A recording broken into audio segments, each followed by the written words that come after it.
Hello mga kababayan, good afternoon sa lahat. Ito pag-usapan po natin, no? Lalong-lalo na yung mga talagang naniniwala doon sa pulboronic na video ni President Marcos daw, sabi nila, sabi ng mga nagsasabi na pulboronic, no, yung gumagamit daw po ng pinagbabawal na gamot yung presidente no ng Pilipinas. So panoorin natin kung hinamon po ni Attorney Harry Roque si Pangulong Marcos Jr.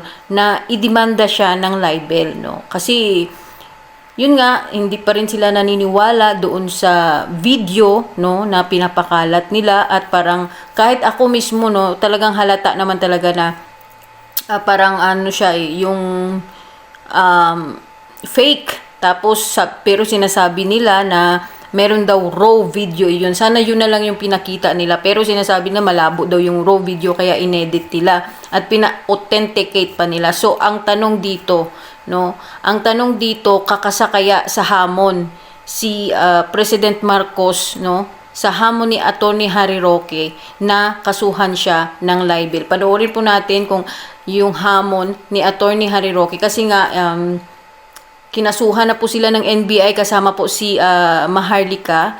Tapos ito po yung sagot niya dito sa pagkaso, no, ng NBI sa kanila ni Maharlika at saka ni Attorney Harry Roque. Panoorin po natin si Attorney Harry Roque. Ngayon, sa hapon, sinampahan kami ng Maharlika ng NBI sa kung ano-anong mga kaso dahil doon sa pulboronic video. Ang tanong, meron ba kaming krimen na ginawa? Walang unang-unang simula dyan sa ating diskurso ay ang pagpo-post ng video ng pulboronic video. Yan po ay kabahagi ng malayang pananalita. Bagamat hindi po yan mga salita, yung video mismo po ay kabahagi ng malayang pananalita. So meron pong presumption na lahat po ng kaso na isasampa na nanunupil sa malayang pananalita, yan po ang presumption ay labag sa ating saligang batas dahil yan ay labag sa ating Bill of Rights. O nga pala po, nandito ako sa downtown Eman. No? So, nagkakape-kape, mag-ice cream, at mag-grocery maya-maya. Pero anyway, ang kinasuhan nila sa akin ay incitement to sedition. Ano ba incitement to sedition? Well, meron pong mga pananalita at ang intensyon. So ayun pala mga kababayan, no, yung kinaso po pala sa kanila dalawa, no, ng NBI sa kanila ni Attorney Harry Roque at saka ni Maharlika ay is inciting to sedition. Bakit ba inciting to sedition yung kinaso sa kanilang dalawa? Ano po, explain nyo po Attorney Harry Roque para maintindihan namin. Meron ba talagang basihan yung pagkaso sa inyo ng NBI? Arinig ay gumawa ng acts of sedition. Ano ba yung acts of sedition na yan? Tatlo po yan. Una-una, yung para magalit sa gobyerno. Pangalawa, yung para pigilan ang mga gawain ng gobyerno. At pangatlo, yung intensyon na magkaroon ng pagkakagulo sa lipunan. Nawala. Ito ba ang nangyari doon sa pulboronic video? Meron ba akong ginawa doon para magalit ang tao kahit kanino? Well, sa tingin ko hindi. Kasi hindi naman namin intensyon na galitin ng tao. Ang intensyon namin ay dapat, yan ay isang tanong. Yung pagpapakita ng video ay isang tanong. Ikaw ba, Mr. President, ikaw ba ay nasa tamang pag-iisip? Dahil kung hindi ka nasa tamang pag-iisip, paano ka makapagbibigay ng solusyon sa problema ng bayan? So in other words, yung aming pagpapakita ng video ay isang tanong. Nasa sapat ka bang pag-iisip para ikaw ay manungkulan? In fact, ito po ay ang tinatawag na covered by privilege. Bakit? Kasi siya po ay nanunungkulan sa gobyerno. At siya ay merong kapangyarihan bilang Commander-in-Chief para magdeklara ng gera, para magdeklara ng mga price controls, para mag-appoint. Pero kung ang pag-iisip mo ay hindi nasa tamang pag-iisip, dahil ikaw ay nasa impluensya ng droga, paano mo magagampan ang iyong mga katungkulan? Napakadami na pong kaso na sabi ng Korte Suprema, kung ito ay pagpupula sa taong gobyerno, dapat wag balat sibuyas. At ito ay hindi magiging... So yan, no, talagang criticize, no, yung mga ano natin diyan, yung mga public servant, no, lalong-lalo na yung yung presidente ng Pilipinas. Kaya kailangan nilang tanggapin kung ano po yung mga sinasabi, no, or nakikita ng mga mamamayang Pilipino, kung maganda ba yung pamamalakad nila, na nasisilbihan ba nila ng maayos yung mamamayang Pilipino. So kung nararamdaman o nakikita ng mamamayang Pilipino na wala sa ayos yung pamamalakad ng administrasyon nga ni Marcos, talagang ikikriticize ka talaga, no? Lalong-lalo na ngayon ang hirap ng buhay, no? Kailangan natin ng trabaho, pero anong ginagawa? Ayuda. So, yun. Kaya kailangan po, no, ng mga public servant natin, yung mga politiko natin dyan, please, wag po kayong maging balat sibuyas. Ng libel, lalong-lalo na kung ito may kinalaman sa kanyang katungkulan. Ang tanong, ang pagiging bangag ba may kinalaman niya sa pagiging presidente? Abay, syempre, dahil kung ikaw ay nasa posisyon ng presidente, pinakamataas na posisyon sa ating bayan, yung pinakamataas sa sangay ng gobyerno na nagpapatupad ng batas, unang-una, yung paggamit ng droga, yan po ay illegal. Yan po ay labag sa batas. So, paano mo mapapatupad ang batas kung yan ay ikaw mismo ay lalabag? Pangalawa, yun nga po, yung kinakailangan, nasa tamang pag-iisip, meron kang tamang judgment. So sa amin, hindi para magalit kay Presidente yung aming intention dyan. Kung hindi, kinakailangan sagutin ni Presidente. Ikaw ba ay lumalabag sa batas? Ikaw ba ay nasa tamang pag-iisip? Now, siyempre, yung dalawa pang klase ng sedition, yung pagpigil sa trabaho ng gobyerno, wala naman kaming ganung ginawa, no? Dahil ang gusto nga namin is mapatupad yung trabaho ng presidente na pinapatupad ang ating batas, kasama na yung ating mga batas laban sa paggamit ng droga, no? At hindi na siya mismo ang gagamit ng droga, no? Now, intention din ba namin magkagulo? Ay hindi po.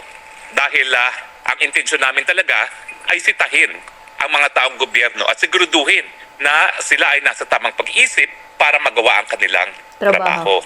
So, ibig sabihin, dahil ito po ay isang tanong at sabihin na natin pagpupula sa kanyang kahinaan ng kanyang personalidad at ng kanyang pagkatao, sinisiguro namin na ang pinakamataas na posisyon sa ating bansa ay dapat nasa sapat na pag-iisip para gampanan ang kanyang trabaho.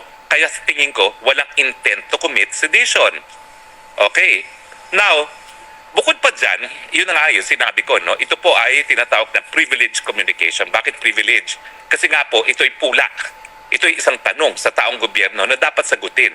Dahil talaga namang nakakaapekto ang pagiging adik sa katungkulan ng kahit sinong taong gobyerno, di ba po? Kung man gumagamit, no, si Pangulong Marcos, no, ng ganyan, talagang maiimpluwensyahan niya kung paano siya mag-govern, no, sa Pilipinas. 'Di ba? Hindi niya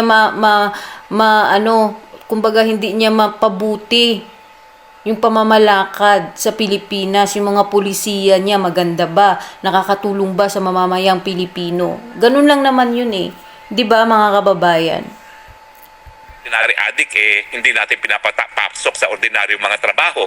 For instance, kinakailangan kayo maging security guard. Ikaw ay magiging police, dapat meron kang drug test. Hindi ka po pwedeng magmaneho kapag positive sa drugs, magiging presidente pa. Tapos sasabihin nila, sedition daw yan. Kalokohan naman yan. Now, dahil sinasabi na nga natin na constitutionally protected speech yan, anong dapat gawin ng gobyerno? Well, ang dapat gawin ng gobyerno, tanungin ang presidente. Ikaw ba yan? Hanggang ngayon, di nga sumasagot ang presidente kung siya yung nasa video Pangalawa, nasa tama ka bang pag-iisip? O bakit hindi ka magpa-hair follicle test? Sinasabi nila na kami daw ang merong burden na patunayan na gumagamit siya. Hindi po. Kasi nga, nandyan yung video na yan, kinakailangan addressin ng presidente. Yun ang sinasabi ko, kasi nga naglabas na sila ng patunay, which is hindi naman naniniwala yung kampo ng Pangulo, no, 'di ba? So patunayan nila na hindi totoo yung video na yun. Kumbaga na naipasa na yung bola. 'Di ba? Ganon. Kung totoo ba or hindi yung nilabas nilang sinasabi nilang ebidensya, yun lang naman yun. 'Di ba? Ang tanong talaga, magkakasakaya sa hamon, no, na magpa-test at magkaso si BBM kay Attorney Harry Roque. Yun lang naman, 'di ba? Sa palagay niyo mga kababayan, kakasakaya ito si President Marcos Jr. sa hamon ni Attorney Harry Roque? Presidente, nagkaroon na po ng reversal of burden of evidence and burden of proof.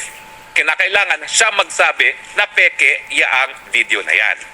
Ano bang ginawa namin? Anong ginawa ko bago ko pinakita yung video na yan? Meron po kasing program sa internet mismo na makakapag-determine kung yan ay deepfake. So bago ko po ginamit yan, bagamat nakita ko na yan sa page ni Maharlika, ipinasok ko po yan sa program na yan. At matapos na ipinasok sa program, ang lumabas na conclusion ay hindi siya deepfake. In fact, pinakita ko po ito sa New York. Nag-step by step kami, in-enlarge ko yung projector at pinakita ko na ang labas doon sa computer program na yan ay it is not deep AI or it's not deep fake. So in other words, ako mismo po, even for purposes of libel, although hindi naman libel to dahil ang dapat magdemanda ng libel is si Marcos Jr. mismo, kaya lang, duwag, ayaw magdemanda ng libel. Alam mo, hinahamon ko siya, mag-file siya ng libel para magkita kami sa hukuman at nang mapilit ko siya mag-undergo ng hair follicle test. Kasi pag siya ay nagdemanda, meron din akong karapatan na kumalap ng ebidensya, no, para sa aking depensa, at ang ebidensya ko, yung katawan niya. Titignan natin kung may droga nga, may trace of droga sa kanyang katawan. So sana, Mr. President, huwag kang magtago sa saya ng mga NBI mo.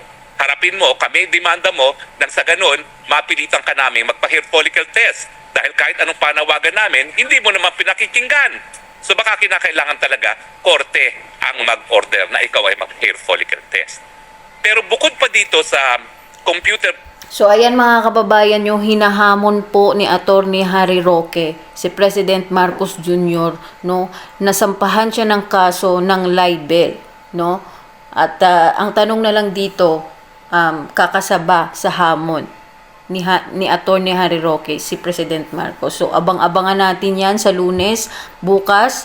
Baka po merong press briefing at matanong ito ng mga reporter dyan sa kay Undersecretary Attorney Claire Castro at abangan natin kung ano yung isasagot niya sa hamon ni Attorney Harry Roque. Kayo po mga kababayan, talaga bang kailangan na nating mag-demand na magpa-test, no, magpa-hair follicle test si President Marcos Jr. para matapos na po yung mga issue na ganito, at kapag nakapag-test na siya at malabas na negatibo nga yung resulta, matahimik na yung lahat, di ba? So ano po yung masasabi nyo dito sa hamon ni Attorney Harry Roque kay President Marcos Jr.? At comment nyo po yung mga reaction nyo, komento nyo, kung ano man masasabi nyo dito, dapat bang patulan or hindi. Ayan, maraming salamat. God bless po sa ating lahat. Ingat-ingat po palagi.